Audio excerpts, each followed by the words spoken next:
Hello students, welcome back to my channel. आज मैं आपको कैश फ्लो स्टेटमेंट की नेक्स्ट वीडियो लेकर आ रहा हूं।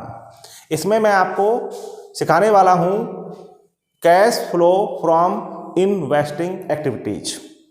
क्लियर? मैंने आपको पिछले वीडियो में सिखाया था cash flow from operating activities. आप पिछले वीडियो में जाकर इसको देख सकते हैं। इसमें मैं आपको इसमें सिखाऊंगा cash flow from investing activities. बेटा आपको ध्यान रखना है इसमें क्या क्या आया।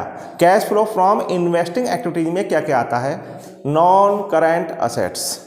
अब नॉन करेंट्स का पार्ट हो गया बेटा tangible fix assets, intangible fix assets, non current investments. Clear? इसमें आएगा बेटा उसके बाद dividend received, interest received, rent received etcetera. जो भी हमारी इनकम होंगी वो उसमें आ जाएंगे। देखिए बेटा cash flow from investing activities, cash flow from investing activities.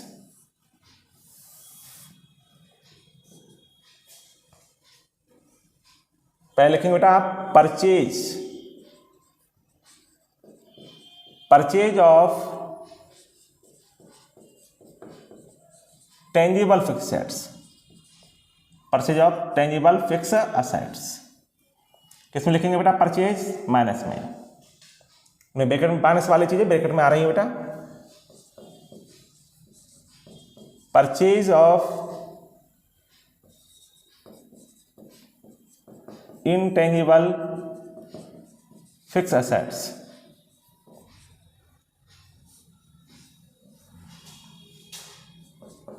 purchase of non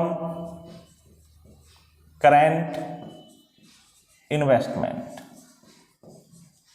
बेटा नॉन करेंट इन्वेस्टमेंट मतलब है जो भी हम इन्वेस्टमेंट एक साल से अधिक अवधि के लिए करते हैं उसे हम नॉन करेंट इन्वेस्टमेंट डालते हैं बेटा। ये भी माइनस में। क्लियर? अब देखिए बेटा sale of tangible fix assets. Sale करेंगे तो बेटा ये प्लस में लिखे जाएंगे। प्लस वाली चीजें सिर्फ डैश लगा दे रहा हूं, ये सब ऐड होंगी। Sale of intangible fixed assets,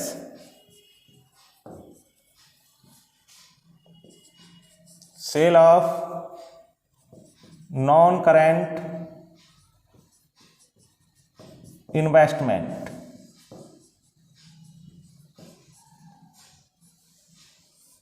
dividend received,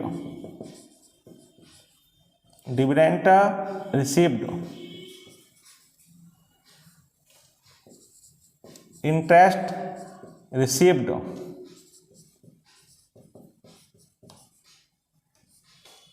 rent received, etcetera. ये सब आपके बेटा आते हैं इन्वेस्टिंग में।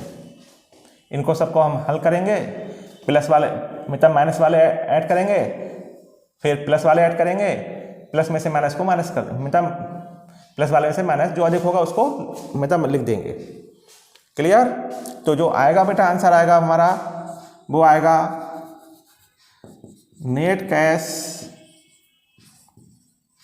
फ्रॉम इन्वेस्टिंग एक्टिविटीज, मतलब net cash from investing activities. बेटा यूज कब लिखते हैं हम यहाँ पे? जब ये बैलेंस माइनस में आए तब यहाँ पे लिखते हैं बेटा यूज। तो हम लिखेंगे net cash used from investing activities. समझ में आया आपको? तो cash flow from investing activity में क्या क्या आएगा मैं एक बार फिर रिवाइज कर देता हूँ orally. Purchase of tangible fix assets, purchase of intangible fix assets, purchase of non current investments, sale of tangible fix assets, sale of intangible fix assets, sale of non current investment, dividend received, interest received, rent received. बेटा मैं आपको बताने वाला हूँ कि बेटा tangible assets हों या इंटेंजिबल फिक्स्ड एसेट्स हों या नॉन करेंट इन्वेस्टमेंट हो, उनका परचेज और सेल्स को हम कैसे पहचानते हैं। देखिएगा आप यहाँ 2019 लिख रहा हूँ मैं, ये प्रीवियस ईयर हो जाएगा, और 2020 ये मैं लिख रहा हूँ आपकी बिल्डिंग। देखिए बिल्डिंग क्या है हमारी, बिल्डिंग हमारी है टेंजिबल फिक्स्ड एसेट्स। ये प्रीवियस ईयर में कितनी है बेटा 25,000, और अब 2020 में लिखा है, तक करंट ईयर में लिखा है 30,000। देखो बेटा बिल्डिंग यहाँ पर इंक्रीज हो रही है, क्या हो रही है, इंक्रीज, ये इंक्रीज हो रही है, तो इसे हम बोलेंगे बेटा परचेज। इसका मतलब हमें मालूम पड़ना चाहिए कि ये हम बिल्डिंग परचेज हो रही है, परचेज हो रही है। अब कितना हो रही है, इसका हमें अकाउंट मेंटेन करना पड़ेगा, अकाउंट बनाएंगे तब हम बताएंगे आपको कि बिल्डिंग कितना परचेज हो रही है। अभी ये इंक्रीज हो रही है तो इसका मतलब ये परचेज हो रही है। अब लिखिए मशीनरी, मशीन यहाँ 50,000 थी और यहाँ पर बेटा 48,000, बेटा डिक्रीज हो रही है। कोई भी टेंजिबल फिक्स्ड एसेट्स है अगर वो डिक्रीज हो रही है और एडजस्टमेंट में कुछ एडजस्टमेंट नहीं दे रखा, उसके बारे में एडजस्टमेंट है ही नहीं, तो हम ये मानेंगे जो हमारी मशीनरी है वो क्या है, यहाँ पर रिटर्न ऑफ हो रही है। अर्थात रिटर्न ऑफ मतलब ये डेप्रिसिएशन है, ठीक है। इसे सेल नहीं मान सकते, जब तक एडजस्टमेंट में कुछ नहीं लिखा है तो सेल नहीं मानेंगे। क्या मानेंगे, रिटर्न, मतलब ये रिटर्न ऑफ हो रही है, अर्थात ये डेप है। क्लियर, समझ में आया। इस पॉइंट को आप गौर करना, ये ध्यान रखेगा। जब हमारी कोई टेंजिबल फिक्स्ड एसेट्स क्या हो रही है, डिक्रीज हो रही है और एडजस्टमेंट में कुछ भी नहीं बोला जा रहा है, तो वह हमारा क्या होता है, डेप्रिसिएशन। क्या होता है, डेप्रिसिएशन होता है। क्लियर। अब मान लीजिए बेटा आपका फर्नीचर है, फर्नीचर यहाँ पर है बेटा 40,000, यहाँ पे 60,000 हो गया। तो देखिए बेटा यहाँ 40,000, यहाँ से देखो इंक्रीज हो रहा है, क्या हो रहा है, इंक्रीज। तो ये समझिए ये क्या निकालना है, ये परचेज, परचेज निकालना है। जितने भी हमारे बेटा टेंजिबल फिक्स्ड एसेट्स होते हैं उनके हमें अकाउंट मेंटेन करने होते हैं। अकाउंट बनाइए, उससे हम निकालेंगे परचेज या सेल्स, ठीक है बेटा, और डेप्रिसिएशन भी उससे निकल जाता है। तो हमें अकाउंट को आपको बताएंगे, एग्जाम्पल देते हैं हम आपको, उससे बताते हैं कि परचेज हम कैसे निकालेंगे, सेल्स कैसे निकालेंगे। क्लियर। क्वेश्चन देखिए आप लोग, calculate cash flow from investing activities from the following information. हमें क्या निकालना है बेटा, हमें निकालना है cash flow from investing activities. अब ध्यान देखिएगा बेटा, पार्टिकुलर्स 31 मार्च 2015, 31 मार्च 2014। तो पहले आप ये देखिए इसमें करंट ईयर कौन सा है और हमारा प्रीवियस ईयर कौन सा है।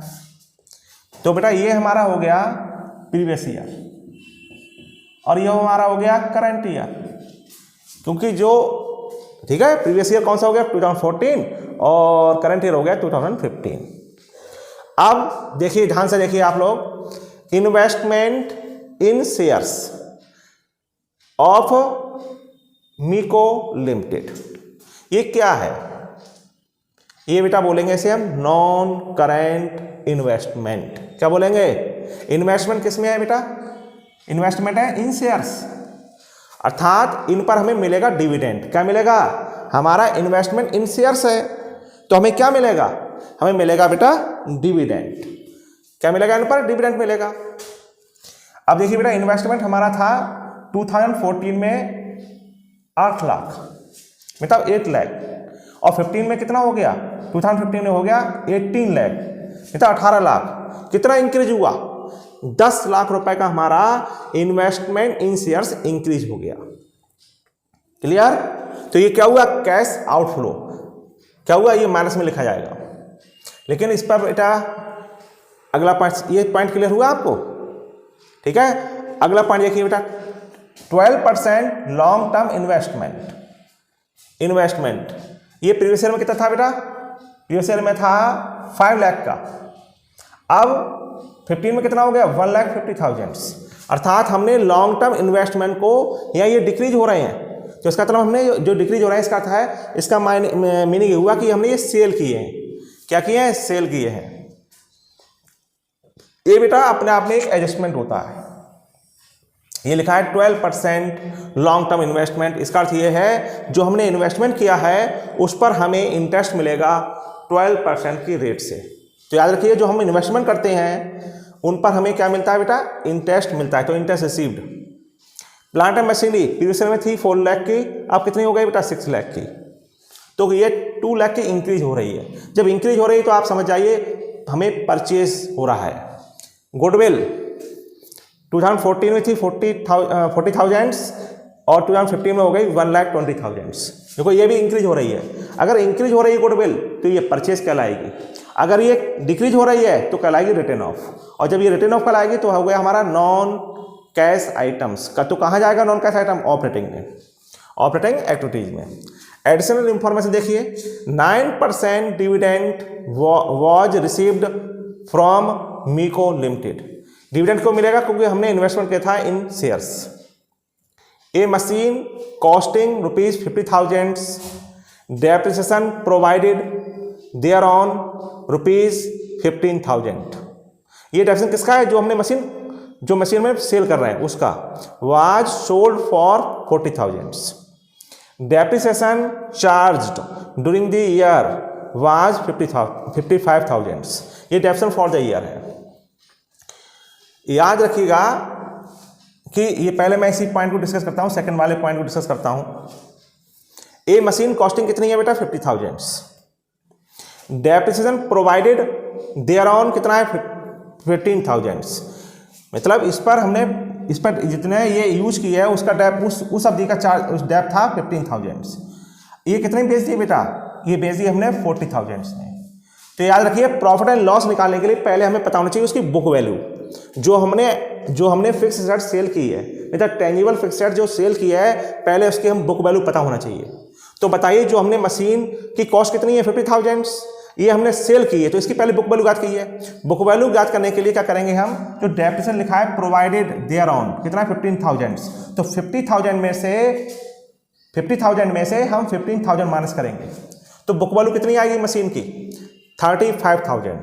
तो हम बोलेंगे book value of sale of machine कितना बोलेंगे बेटा 35,000 मतलब 35,000। और कितने बेच दी 40,000 में।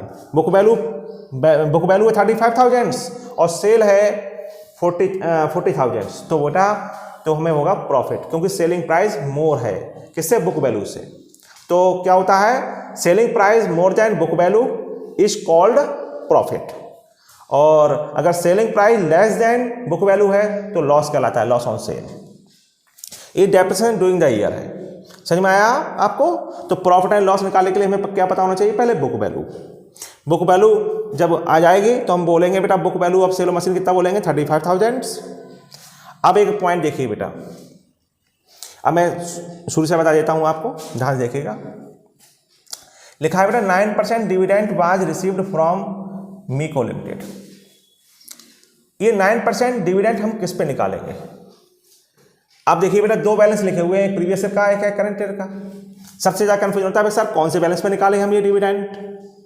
तो याद रखिएगा जब क्वेश्चन में इन्वेस्टमेंट की डेट ना लिखी हो तब हम ये मानकर चलते हैं कि जो इन्वेस्टमेंट है वो क्लोजिंग टाइम है, अर्थात हम नोट में लिख देंगे, कुछ लिखा ही नहीं है ये इन्वेस्टमेंट कब हुए हैं, तो हम लिखेंगे इन्वेस्टमेंट, सपोज कर लेंगे, सपोज इन्वेस्टमेंट मेड ऑन 31 मार्च 2015। हम सपोज कर लेंगे बेटा इन्वेस्टमेंट मेड ऑन 31 मार्च 2015, मतलब बिल्कुल अंत में किए गए हैं।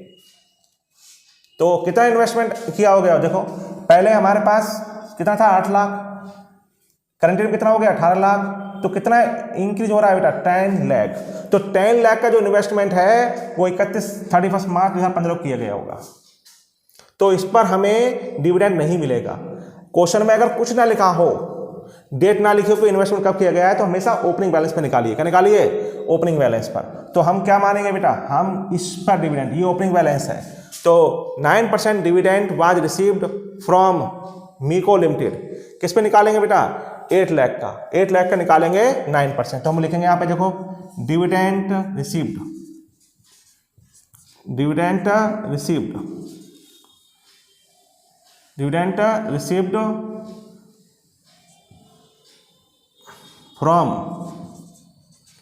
From Mico limited. तो हमने सपोज कर लिया कि भाई इन्वेस्टमेंट कब किया गया बेटा 31 मार्च 2015 को। तो हम किस पे निकालेंगे बेटा ओपनिंग बैलेंस पर। ओपनिंग बैलेंस कितना है बेटा 8 लाख, इस पर निकालेंगे बेटा 9%,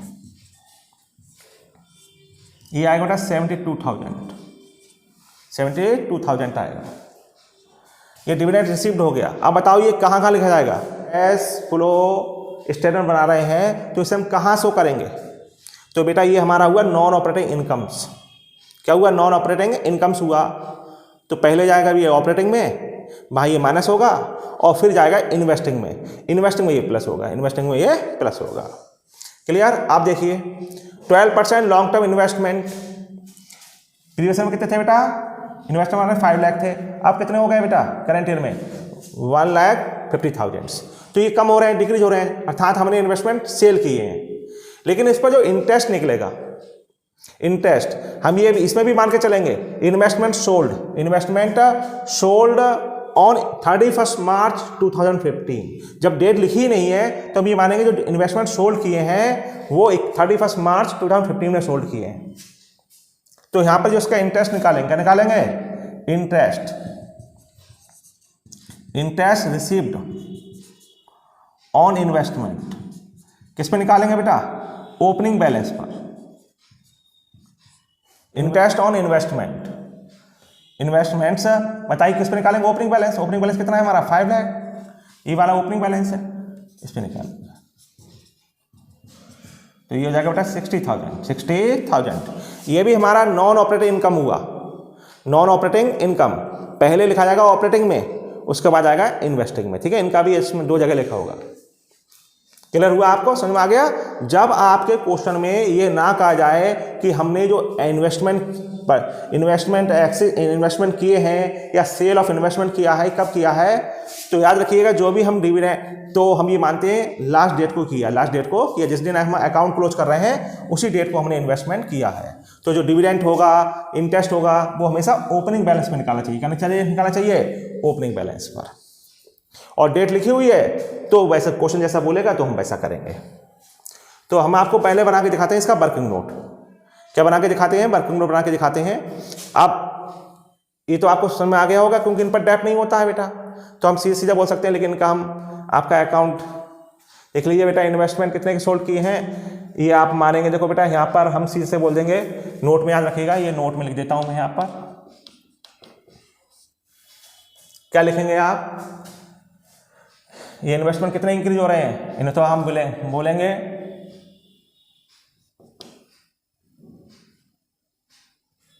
investment in shares of मीको limited,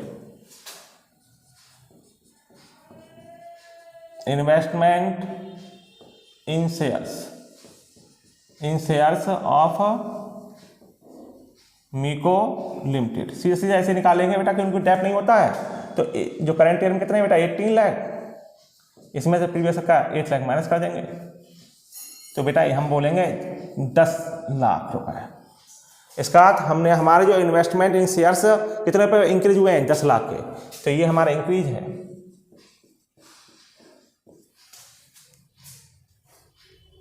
second point देखिए बेटा, या सेल ऑफ इन्वेस्टमेंट डिक्रीज हो रहे हैं यहाँ पर, तो हम बोलेंगे बेटा sale of long term investment, sale मानेंगे। और सेल मानेंगे बुक वैल्यू पर, क्योंकि लिखा ही नहीं है कुछ कि प्रॉफिट है सेल के बारे में, तो बुक वैल्यू मानेंगे। 5 लाख में से कितना माइनस कर देंगे हम 1,50,000, तो सेल ऑफ इन्वेस्टमेंट कहलाएगा 3,50,000, 3,50,000। अब हमें यहाँ पर प्लांट एंड मशीनरी का अकाउंट क्रिएट करना पड़ेगा, तो उस पर डेप होता है बेटा। जो हमारे टेंजिबल फिक्सेस होते हैं उनके सभी अकाउंट हमें मेंटेन करने पड़ते हैं, तो इन पर बेटा डेप्रिसिएशन होता है। तो इनका हम अकाउंट बनाएंगे। थर्ड में क्या बनाएंगे बेटा, plant and machinery account.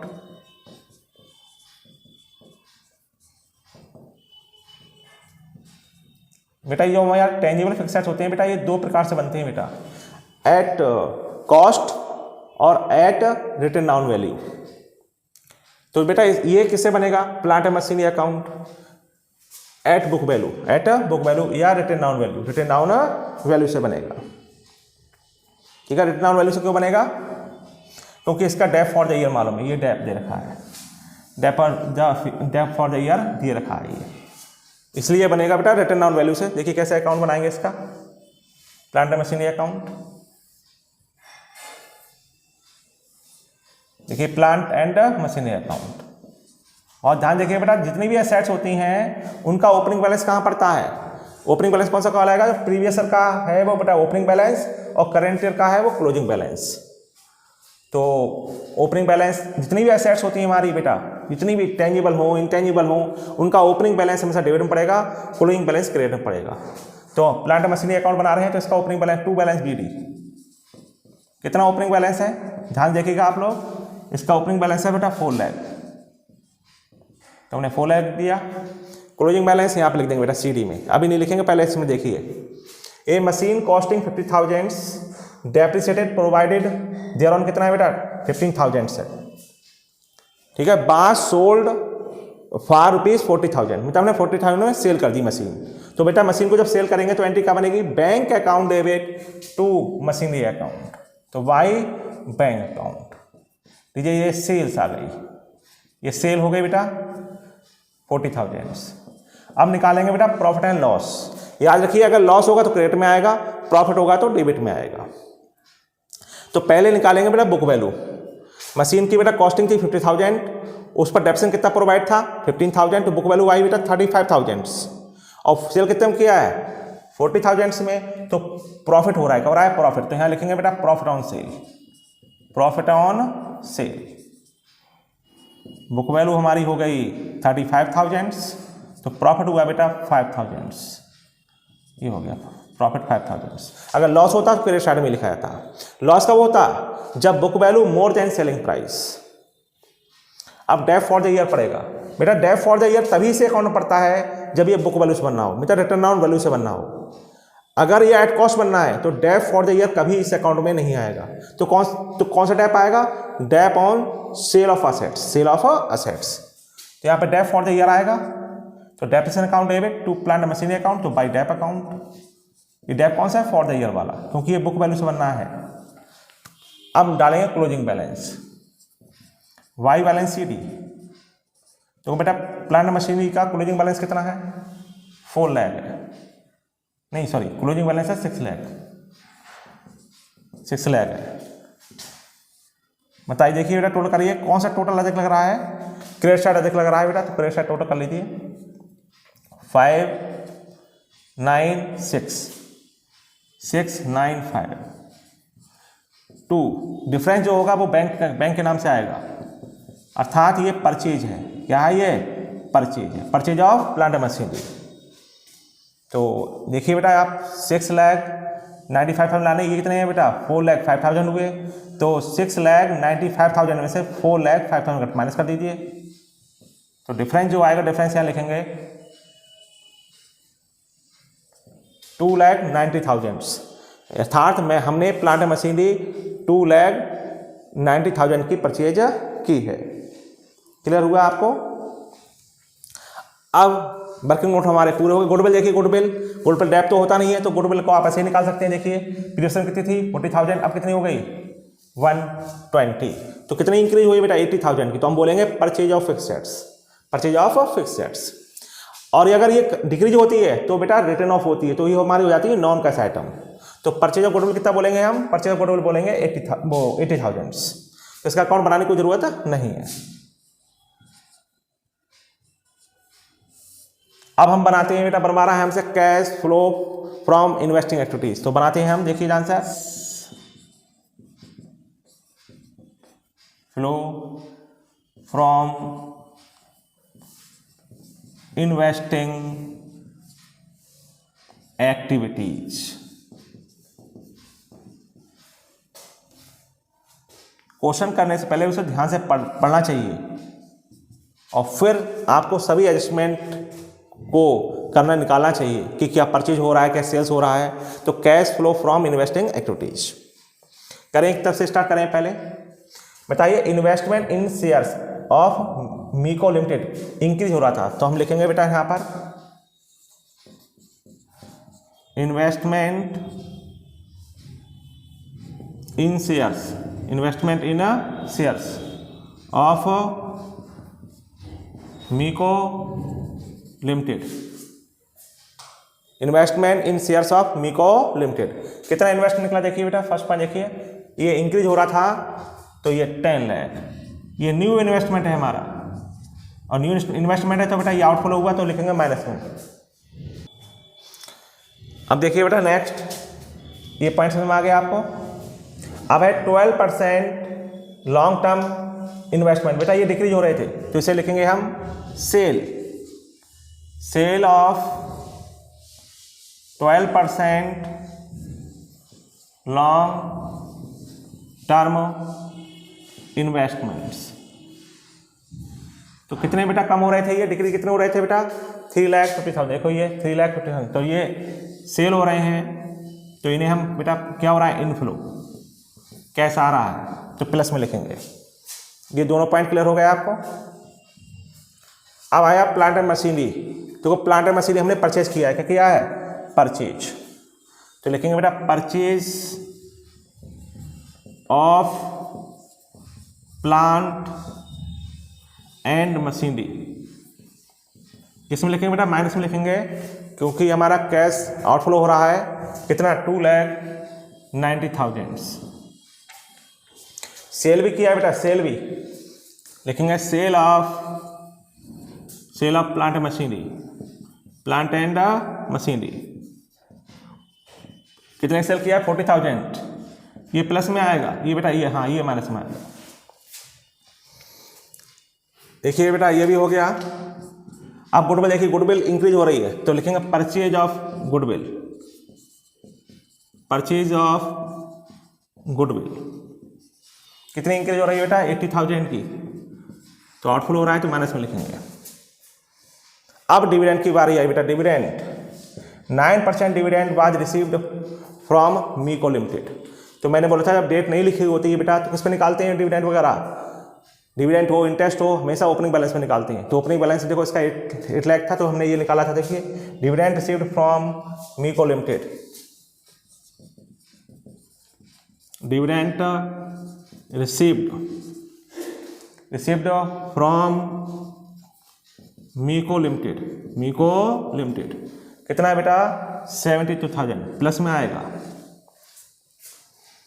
Interest received on long term investment, ये भी ओपनिंग बैलेंस में निकालेंगे। इंटरेस्ट रिसीव्ड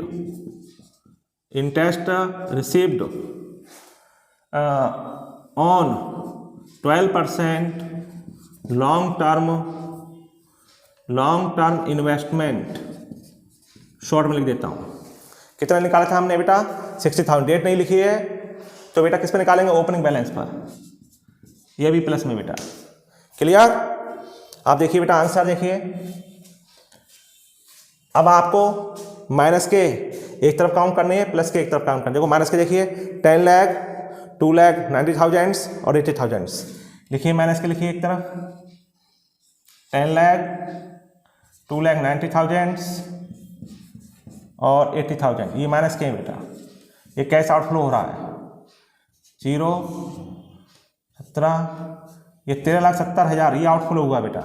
इनफ्लो में देखिए बेटा 3,50,000, 40,000, 72,000, 60,000, 0,0,0, 9, 16, 16 और 6, 22, 5,22,000 बेटा। देखिए बेटा आउटफ्लो अधिक है, इनफ्लो कम है, तो जो आंसर आएगा बेटा वो माइनस में आएगा।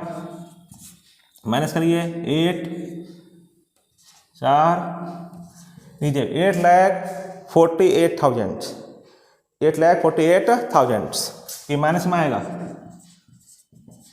आउटफ्लो मोर है, इनफ्लो कम है। इसे क्या लिखेंगे बेटा, नेट कैश यूज्ड लिखेंगे, used from investing activities. Clear हो गया आपको? तो मैं उम्मीद करता हूं कि बेटा ये आपको क्वेश्चन समझ में आया होगा। अगर कोई भी प्रॉब्लम हो तो मुझे कमेंट करके बताएं। मेरे वीडियो को लाइक करें, शेयर करें, और जिन्होंने अभी तक मेरे चैनल को सब्सक्राइब नहीं किया बेटा सब्सक्राइब करें। Thank you.